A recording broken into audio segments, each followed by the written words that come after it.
կգնանք այս ագրեգատին ու անցնենք բուն թեմային։ Ստեղ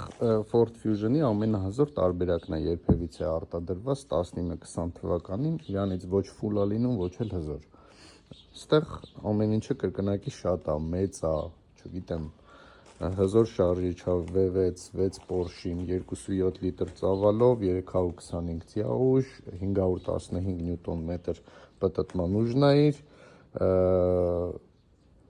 թվին տուրբո, այսինքն 2 վատ նույն տուրբոից է վրան։ Հզոր գեներատորով 250 ամպեր գեներատորը, մեծ կոմպրեսորով, մեծ փոխանցման տուփով, ավտոմատ պարկինգ, կախոսները էլեկտրական ամորտիզատորներով, այսինքն 3 ռեժիմով սպորտ, նորմալ, էկոնոմ։ Մի խոսքով էլեկտրականությունը շատ է իր վրա ու այս ամեն ինչից անկախ գործարանը իր գիրքն է 19 թվականի 2.7 լիտր շարժիչ դեմ սովորական ակումուլյատոր է դրած եղել 559 պուսկով։ Նայեք, որ ձեզ հարցնում են մեքենան start-stop է, դուք ասում եք, հա, դե start-stop է, չէ՞, կնոպկի վրա գրած է start-stop, всё, start-stop է մեքենան։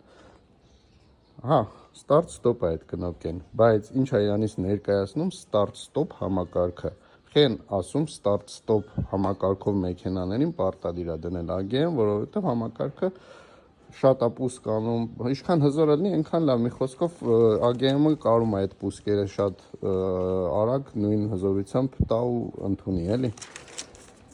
Գնացինք առաջ 2.5 լիտր սովորական կիսլոտնի ակումուլյատորը, գործանից դուրս գալի 2 լիտրը դուրս է գալիս համ այս նույն սովորականով, համ AGM-ով, քանի որ 2 լիտր շարժիչով Ford Fusion-ները, այնմա կհասկանաք տարբերությունները, ունեն երկու տարբերակ։ Կա start-stop համակարգով, ոչ թե կնոպկեն start-stop, այլ start-stop համակարգով, երբ որ մեքենան կանգնում է կարմիր լույսի տակ կամ պրոբկեքի մեջ, ավտոմատ մեքենան շարժիչը անջատում է, ավտոմատ մեքենան շարժիչը գործի է դնում, start-stop համակարգ։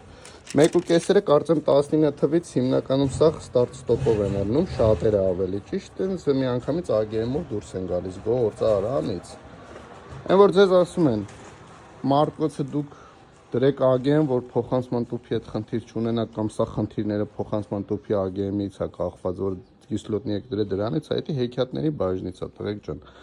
Ford Fusion-ի մասով եմ ասում, մնացած ավտոներն էլ հիմնականում կապ չունի այդ փոխանցման տուփը, եթե եղավ արդեն խնդիրով, մարտկոցը ուղղակի այդ խնդիրը ավելացնում է ու ցույց է տալիս ձեզ։